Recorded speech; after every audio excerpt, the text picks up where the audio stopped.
Hi, everybody. We are thrilled today to welcome Paul Polman to Oxford. As you all know, Paul is the CEO of Unilever and has been since 2011. He started his career at Procter & Gamble for about 27 years, then moved on to Nestle, and then to Unilever. We know him as a tremendously successful CEO, but more than that, he's run Unilever in a particularly important way, in a way that respects not only people and profits and planet, and not only profits, but people and planet. He's a tireless advocate for a number of causes. He's the chairman of the World Business Council for Sustainability, UN panel of eminent persons on the development agenda. He's an SDG advocate, but also a critic and says it doesn't go far enough. And now for those of you who are MBAs in the room, remember when we talked about at the beginning of the year, if we were going to fill in the sentence, Oxford Saïd is the blank of business schools. How would we fill that in? I think we talked about this. Is it the Goldman Sachs of business schools? Is it the Microsoft of business schools? Is it the Uber of business schools? And what we concluded when we were together is that our aspiration was to be the Unilever of business schools. And so that's how we described ourselves, Paul, under your leadership. And with that, could we give a rousing, fully rousing applause for our guest, Paul Polman. Thank you so much.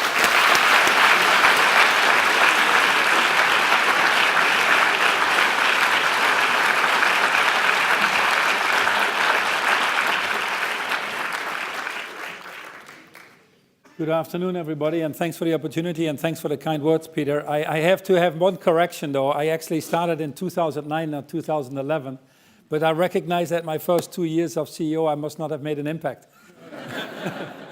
But anyway, thanks for the opportunity here. We're actually here with our whole management team. I decided sometimes it's really good to get some oxygen and take a day off or two, and that's exactly what we're doing here.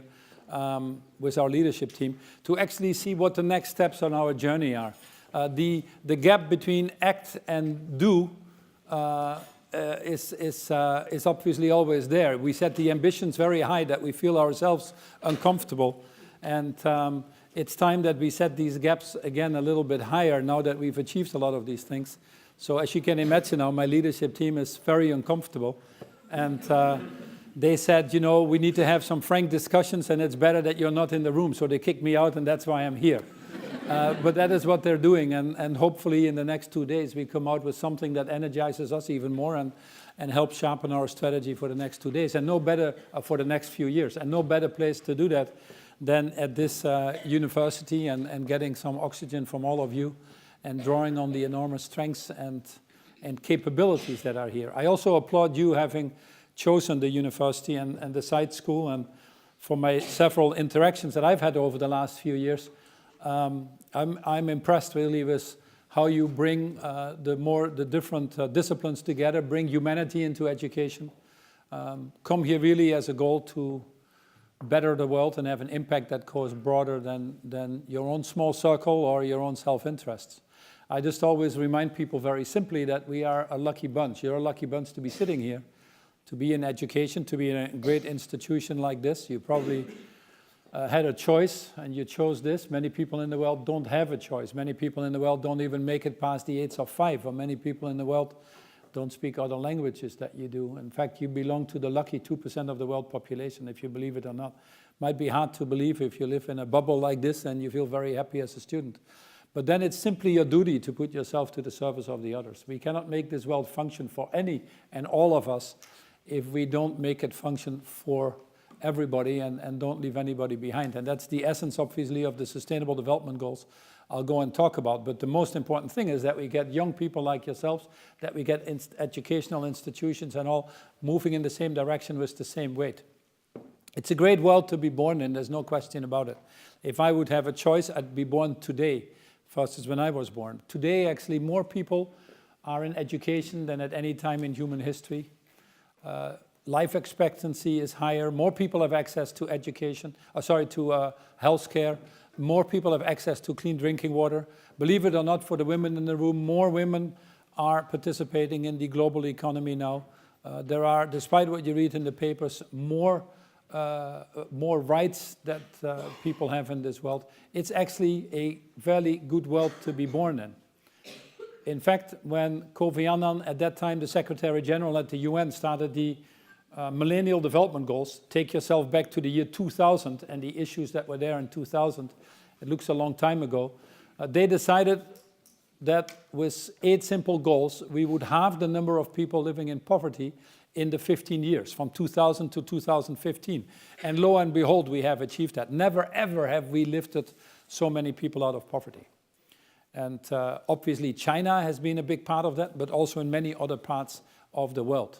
And many of the goals that we've set then, they might not have been refined, and they were obviously the topics of the day, like HIV/AIDS was a big thing at that time, so they had specific goals. But many of these goals have been achieved. In fact, poverty at that time was defined as $1.25 a day, which you would agree with me is not very much.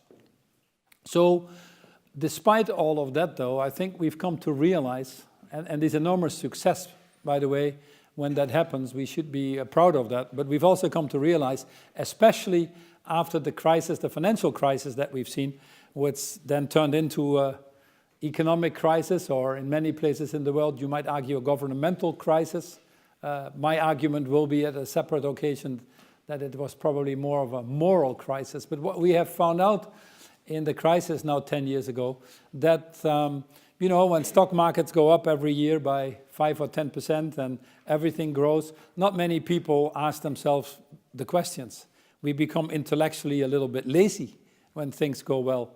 But then when the crash happened, we said, oh my gosh, why did this happen? What are we doing? And we found out, perhaps some people found out, not enough yet, that our system that we were operating under probably wasn't that sustainable. We found out that it was supported with heavy levels of government debt or individual debt. We found out that it was based on a consumption pattern that really challenges the world's planetary boundaries, overconsumption. And more importantly, we found out that it actually also left too many people behind. And I would argue here in front of you that any system where too many people feel left behind, or too many people feel that they're not participating in, will ultimately reject against itself. And we can agree or disagree, but the Occupy Wall Street movements, which didn't have the time yet at that time, or the social revolution that we saw, the Orange Spring that came from Egypt at that time, or the Brexits or Trumps, are all Catalonia independence movement and all that, are all signs of that dissatisfaction that people have. In fact, if you now look at the surveys that are coming out from Edelman, for example, on the US, only 15%, and I deliberately picked the US, which is sort of a stalwart of or ultimate example of capitalism, but only 15% of US people believe that capitalism is working for them. And not surprising, not surprising. So, on the one hand, it's the best of times, as Dickens said in his book, The Tale of Two Cities. On the other hand, it's actually the worst of times. If you look at some of the bigger challenges that we have that we need to solve, and I limit myself to a few of them, that we do need to solve if we want to live in a better world, and then we'll go quite rapidly into some of the potential solutions and where you come in and why it's so important that you're doing here and how you're going to live the rest of your life. But one of the biggest challenges, obviously, is planetary boundaries. Johan Rockström runs the Resilience Institute. He's about to change the job, but he runs the Resilience Institute now in Stockholm. Some of you might have heard about it. He talks about 9 planetary boundaries that define the health of the planet Earth. And unfortunately, 4 of these 9 are already exceeding what you might call minimal acceptable levels. Obviously, climate change, I don't need to talk too much about that, but climate change being the most important one. In the US alone last year, there were 16 natural disasters above the normal pattern that had damages of more than $1 billion. In fact, the natural disasters that you saw playing out in Texas and Florida last year have cost the US economy over $350 billion already. And yet they refuse to put in $5 billion of their contributions to the Green Climate Fund coming out of Paris. But climate change is a real issue. In fact, the World Bank, Jim Kim, estimated that at the current trajectory now again, we are pushing about 100 million more people into poverty because of climate change. We have 126 million displaced people in this world. Lots of the tragedies that you see played out every night on television might explain some of that, but most have their origins in climate change. In fact, some would argue, if you go back and Google that yourself and you look at the Syrian crisis that is still obviously not solved, had its origins in droughts and climate change with too many people moving to the cities, which then caused the spark to ignite it. The other key element of climate change, as you see, is Paris did a good job in getting an agreement that probably was more than anybody expected. We should be very happy about that. We bent the curve from about 4 degrees at that time, the trajectory that we were on, to 2.7 degrees by the calculations that we all did. But there was a provision in Paris agreements that starts to take hold in 2018 onwards, which is no backsliding, you could call it that way, that whatever was proposed in Paris, which was all voluntary, these independent, nationally determined commitments, INDCs as they were called then, were voluntary commitments, which was a masterstroke because every country participated. And because every country participated at different levels, there was a floor, which actually was better than any agreement on climate change that we've had before in the world. And now in 2018 would be the first round to move it forward. It's absolutely crucial. So the fact that the US has announced, because they've not gone yet, to go out of the climate agreements, or that Poland will be the next one leading the global discussions is not very good for us. So that's why we need to up the ambitions and make our voices heard and actively participate in that. Climate change is our most burning issue, but it is in the broader range of planetary boundaries. In fact, Hubert Reeves, who is a philosopher in Canada, he said it very well, because Hubert Reeves said, man is the most insane species. He worships an invisible God and destroys a visible nature, not realizing that the visible nature he destroys is the invisible God he worships in the first place. And that is probably what we are doing as we sit here. Nature doesn't negotiate. When people talk about the balance between man and nature, there isn't. The number of natural species that are disappearing right now in terms of biodiversity is 1,000 to 10,000 times more than what we have seen in the normal historical patterns. There's something happening to our planet Earth. And people might say it's a battle between man and nature. Nature will win that battle. It's even ridiculous that we position it or talk about it as a battle. We might soon become one of those species that is extinct, and then it will take modern nature about 150 years, 200 years to restore to its original beauty. We need to live in harmony. Challenge number one. Challenge number two is not a surprising one. Peter is about to catch his plane to China, and it's a symptom of how the world has opened up, how the world has moved south and east, and one of the main reasons for this poverty, lifting so many people out of poverty. But unfortunately, as the world has become more global, so have the issues that we need to deal with. The financial markets, privacy, climate change, these are global issues that cannot be managed on each individual country level. Unfortunately, the governance that we've put in place to historically rule this world successfully is really a governance mechanism that dates from 1944, which was Bretton Woods. In 1944, the world was quite different. In fact, 85% of the world economy was in Europe and in North America. So these institutions, be it the OECD or the WTO or the IMF or the World Bank, very much reflect still today what the world was then. And as a result, has become less effective. You see others creating other institutions. You see issues not being addressed anymore that should be addressed.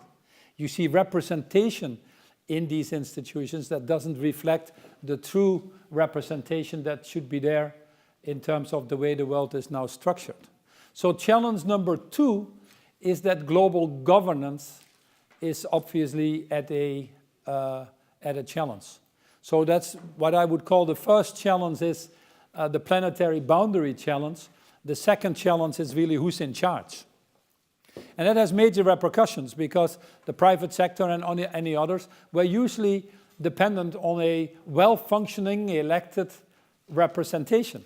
where people that then were knowledgeable would represent us in a way that was responsible. And if that wouldn't happen, we would change these political parties. Now politicians are outsourcing their responsibilities. A good example is the Brexit vote in the UK. It's a tragedy for democracy, in my opinion. But you also see that countries increasingly are falling back to their own little shells and protect their own interests, and have forgotten that it is much better to start first addressing these issues of the common goods, that we have far more in common as individuals, yet we tend to dwell and exaggerate the differences, and some of us rejoice in that. The third challenge is one of short-term versus long-term.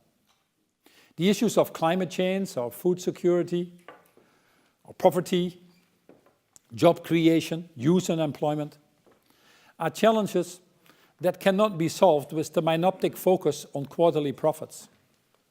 And yet we've created a financial system that is increasingly self-serving versus its origins to be a means to an end. The financial system was never meant to function by itself. It was meant to help make the real economy function better. But yet it has taken primacy versus servancy. And that's a big issue. In fact, if you look at all the financial institutions, call them banks for this discussion to make it simple, only 15% of their lending is to the real economy. It doesn't make sense to me. We have a real economy of $100 trillion. We have created financial instruments of about $400 trillion. It's not surprising that for the first time in the US, for example, last year, companies spent more on special dividends and share buybacks than they spent on retained earnings to put it in the growth of their companies. It is more profitable now to play the financial market than to run the real economy. It's not good. It's one of the reasons we don't see the growth. It's one of the reasons I believe we don't see the job creation. So we need to move the financial markets to the longer term, would be challenge number 3. The good thing is, and then, I could talk about one other challenge, but I won't, because you are probably more versed in it than others. But that is really the challenge to create a more inclusive economic growth. Because of the financial system providing now the economic benefits of growth, Oxfam, which by the way started here in Oxford, Oxfam this year at the World Economic Forum again published their famous study, which showed that 82% of the total growth of the world economy had only gone to 1% of the world population.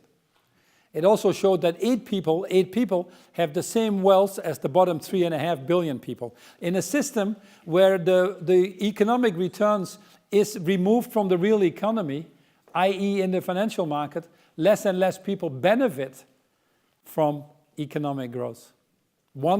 8 people, the same wealth as the bottom 3.5 billion people.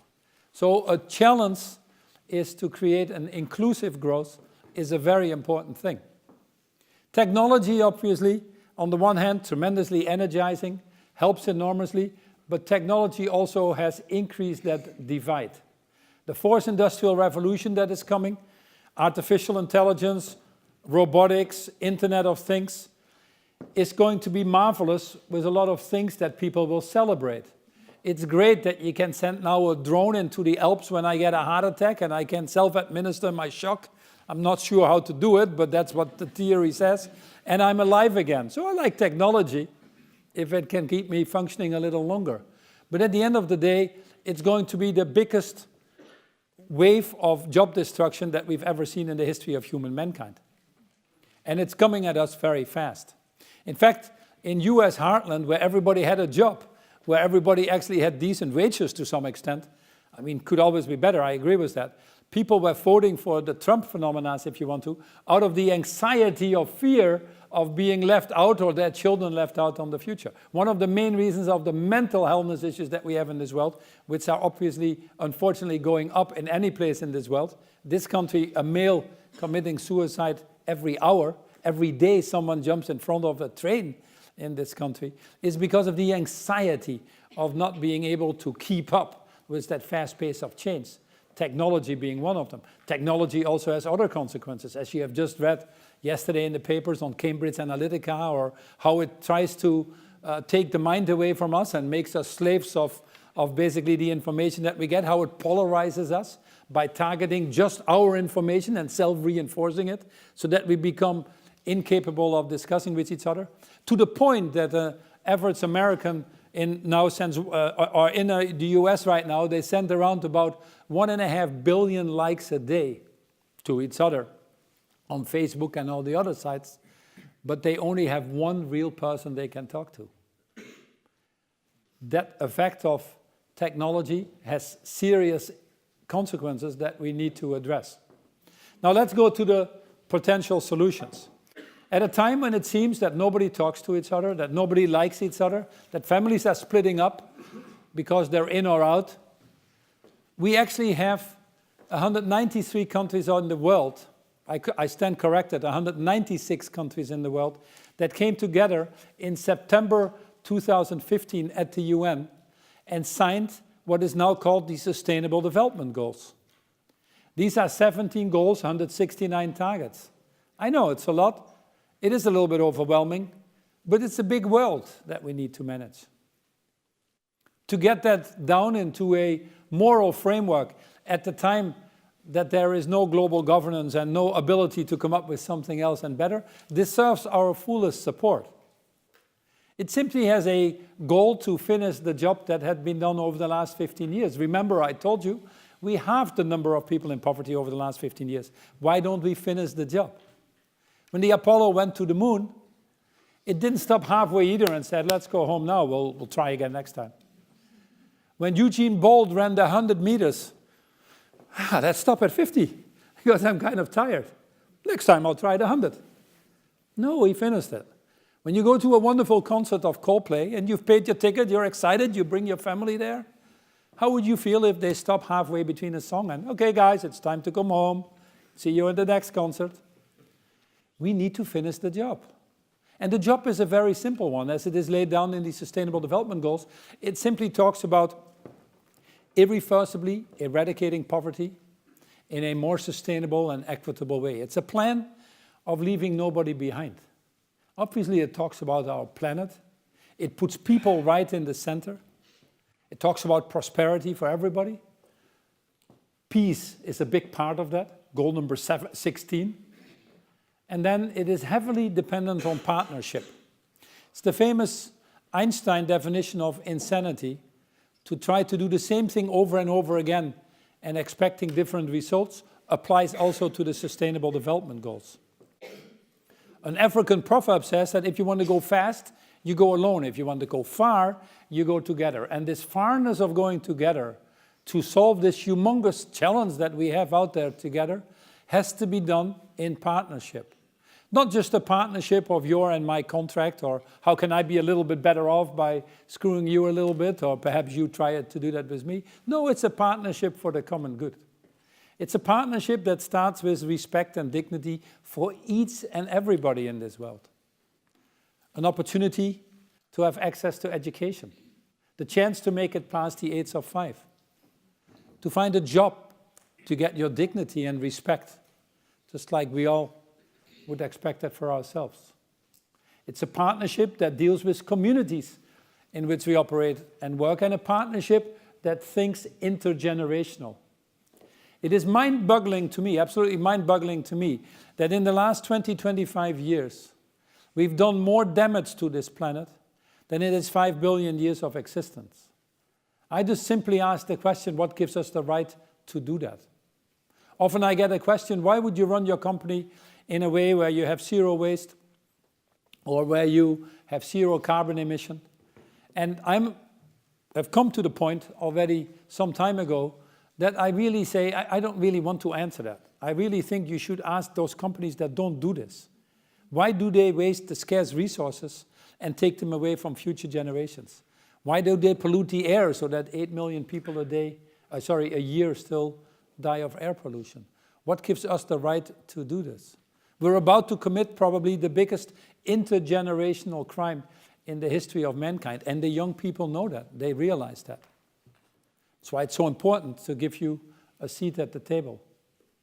At Unilever, and this is the first and the last time I talk about my company, because frankly, it's the least important to me. But at Unilever, we simply said we want to decouple our growth from environmental impact, and we want to increase our overall social impact.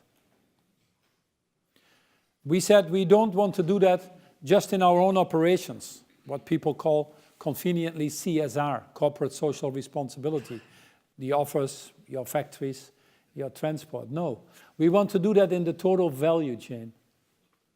Because we don't believe that by outsourcing your value chain, like most companies do, we don't think it's right to, at the same time, also outsource your responsibilities. That doesn't work.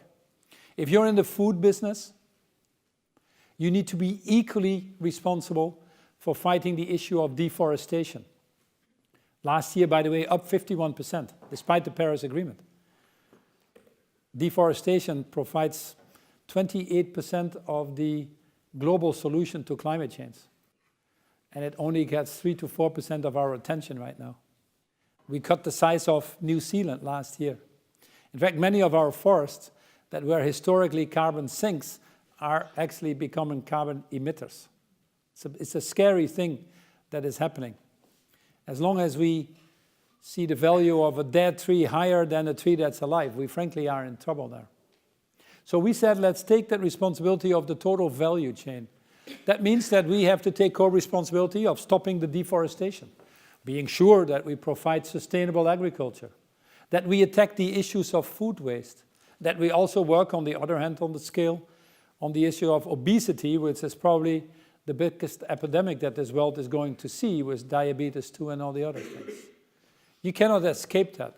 We are in 190 countries in the world. We reach 2.5 billion consumers a day with our business, more than any government will ever do in this world. It came about because we had a lot of liberty. We were fortunate to be the product of two great colonial powers, if you can call them that way, the Dutch and the Brits. We've been in most of these countries for 100 or 150 years and built tremendous businesses, 60, 70% in the emerging markets, bigger than all of our competitors combined. But with that liberty, as Viktor Frankl in his book, Man's Search for Meaning, very perceptively wrote, he said, when they built the Statue of Liberty on the east coast of the United States, they forgot to build the Statue of Responsibility on the west coast of the United States. You cannot have liberty without responsibility. So we take that seriously.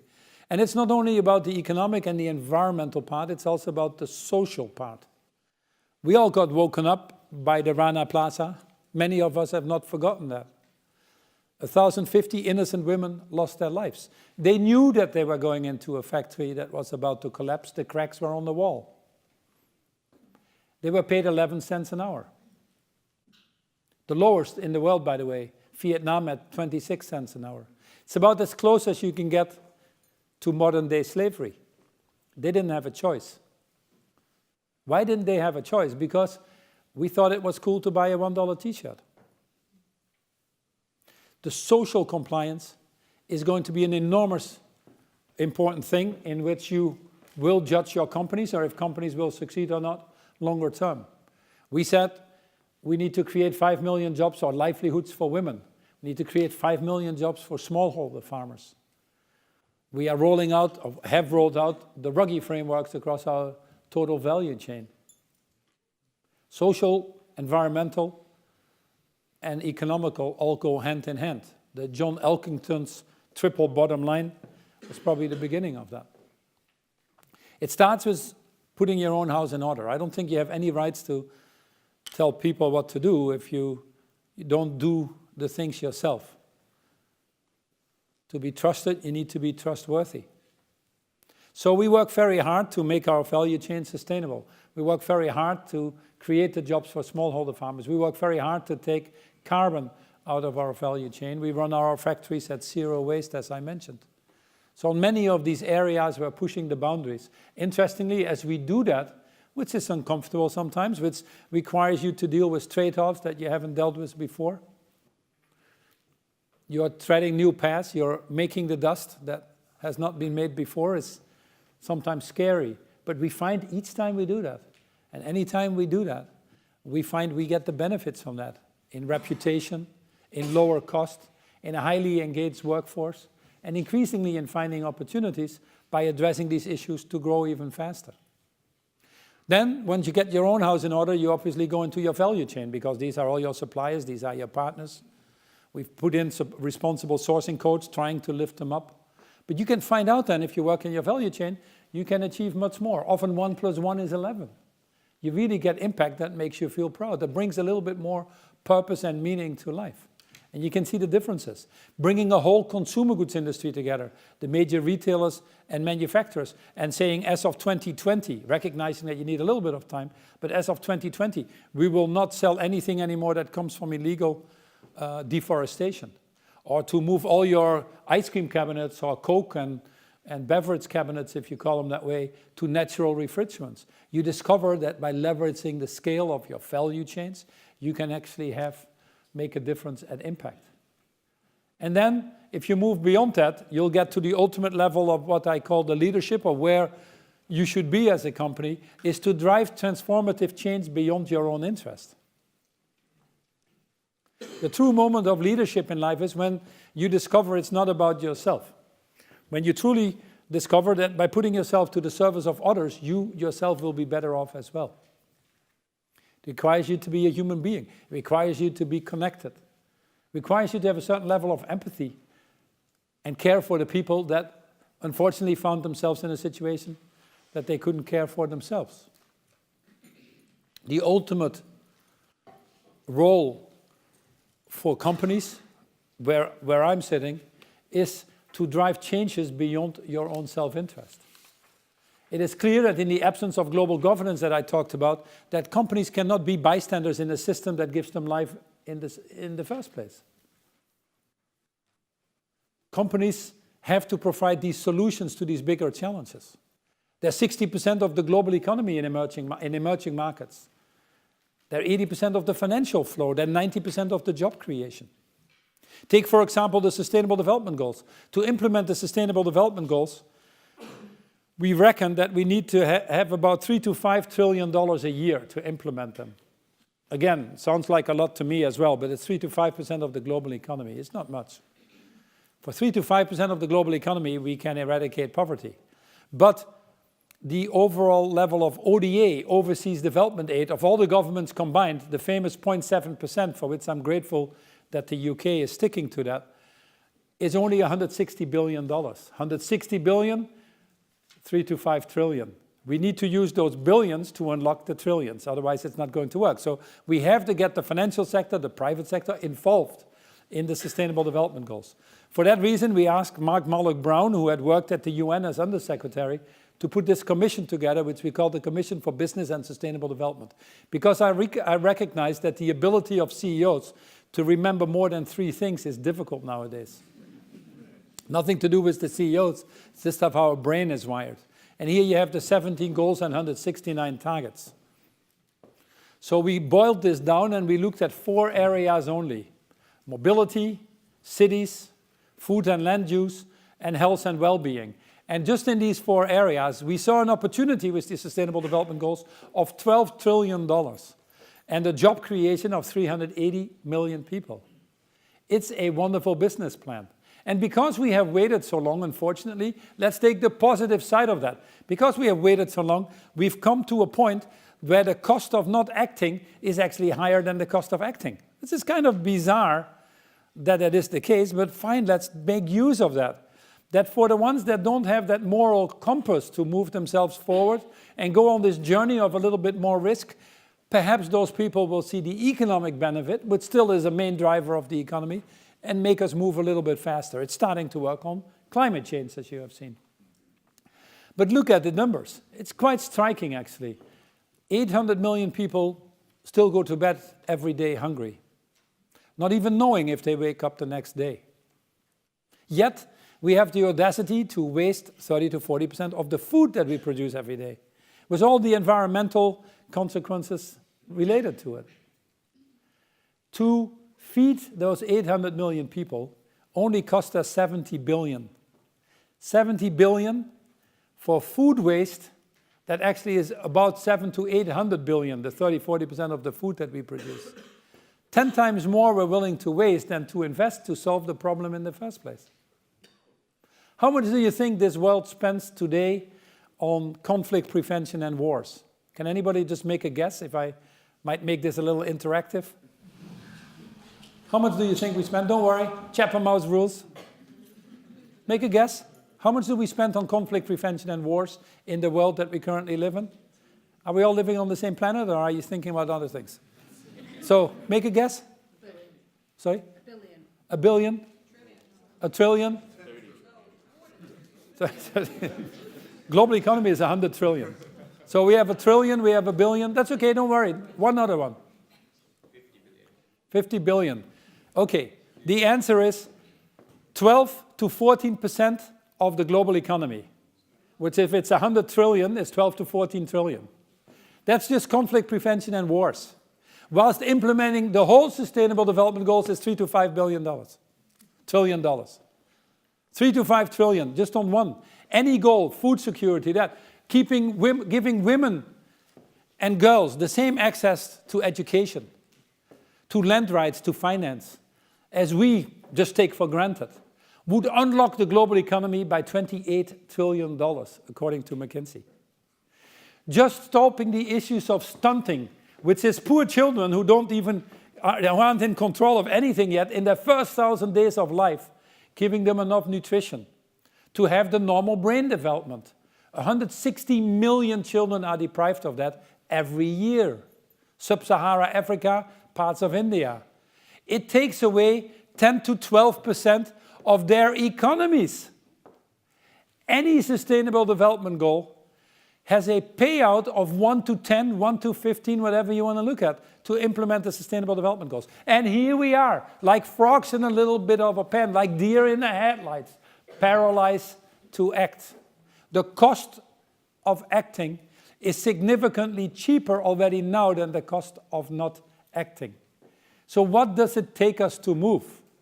Why aren't we moving?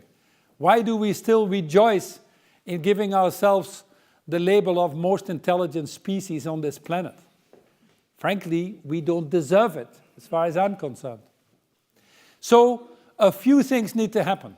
Firstly, our politics have become very short-term. They react to symptoms, and rules and laws and regulations come out of that, and very seldom have the time to go to underlying causes. We have a little bit more time, also in the private sector. We've been around, this is our 3rd century. We'd like to be around for a few more centuries. I think not about my tenure, I think what this company will be 10 or 15 years after I leave.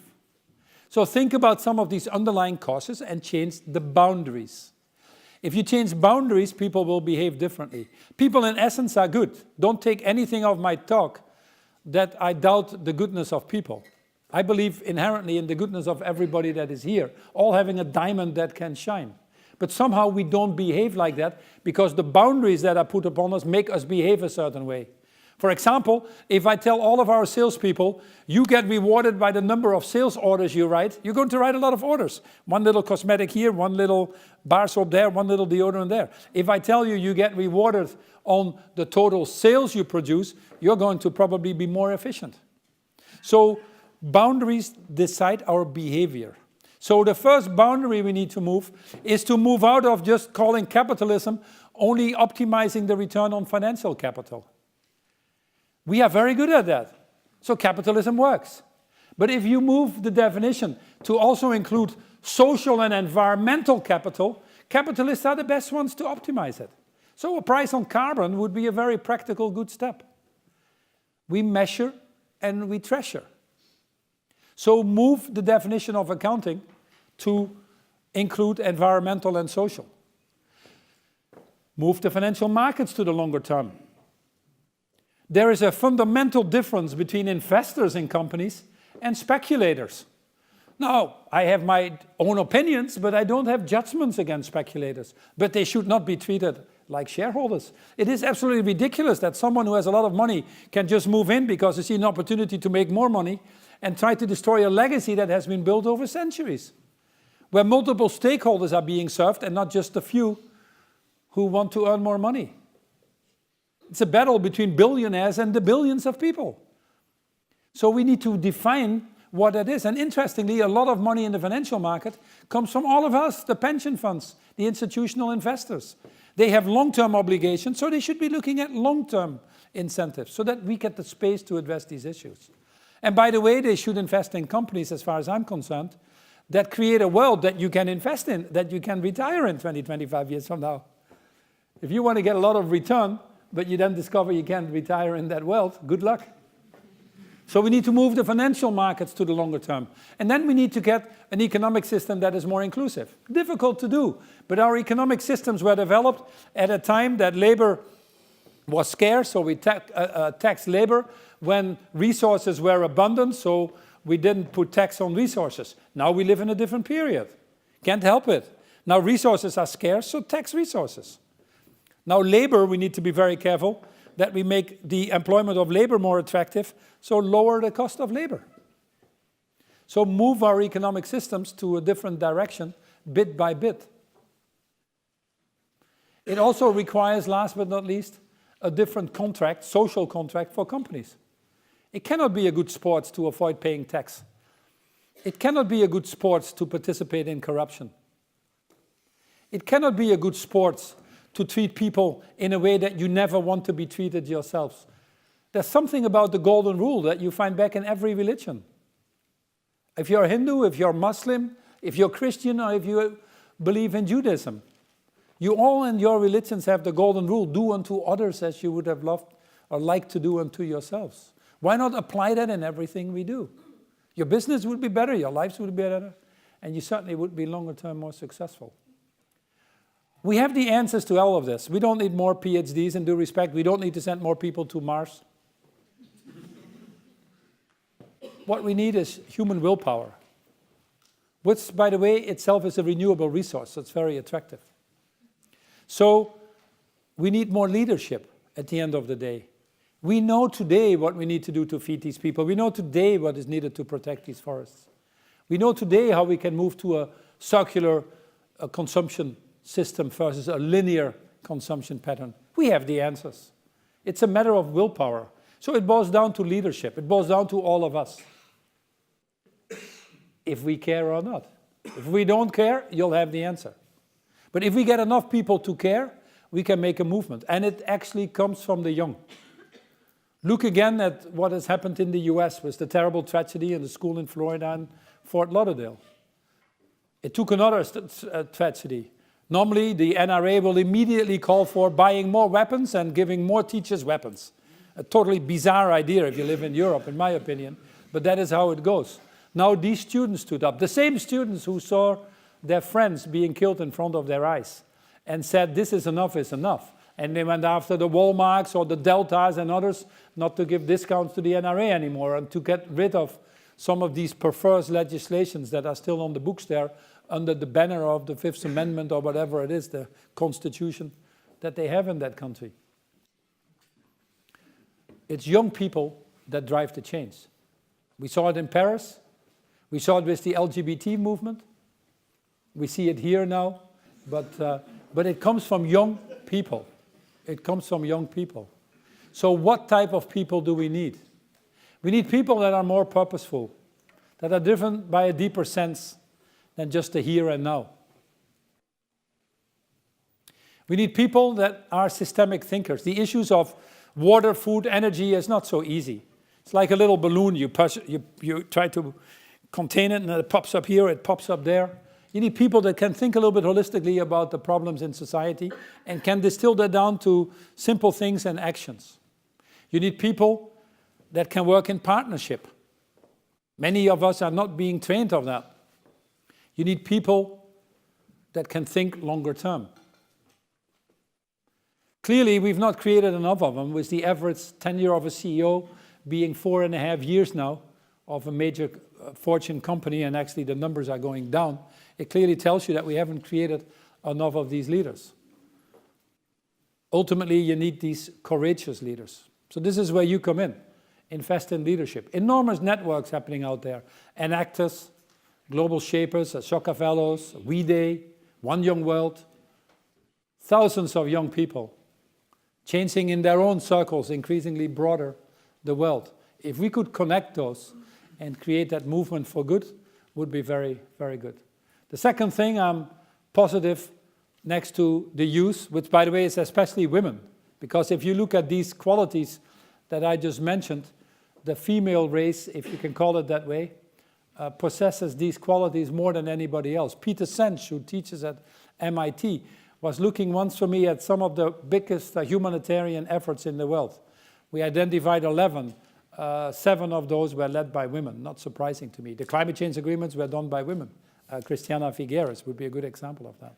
So there is a book in the US that came out that is, the title of that book is The End of the Era of Men. I got a little bit worried when I saw that title. But there is some truth in that, I have to say. So you're well placed there. And we definitely need to cherish more women in the leading positions, including in politics. The second reason I'm optimistic is actually the internet again, because we live in the age of transparency. Every week you can now, every day you can open the Financial Times and you see a company that is caught with their pens down. And any time that happens, they lose 20-30% of their market value. You know, the age of transparency now. And you need that transparency because that transparency builds trust. And that trust is needed for prosperity. It's one of the reasons we publish everything and put everything on our websites. It really helps, I believe. And then the third reason why I'm optimistic is already what I've alluded to, is that the cost of not acting is going to be higher than the cost of acting, which even gets the guys who don't believe in it, and they're usually guys, get them to move. So I think we're at a good time, but we need the movement. We need the movement to accelerate. The direction is clear. What needs to be done is clear. We really shouldn't spend too much time on that. What we really need is now to accelerate at scale. And that's where you come in. It's the Dalai Lama who said it very well, when the Dalai Lama said, if you seek enlightenment just for yourself on your own causes, you miss purpose. But if you seek enlightenment to help others achieve their purpose, others achieve their causes, you are with purpose. Put yourselves to the service of others. Thanks for your time, and we'll open it up for some questions.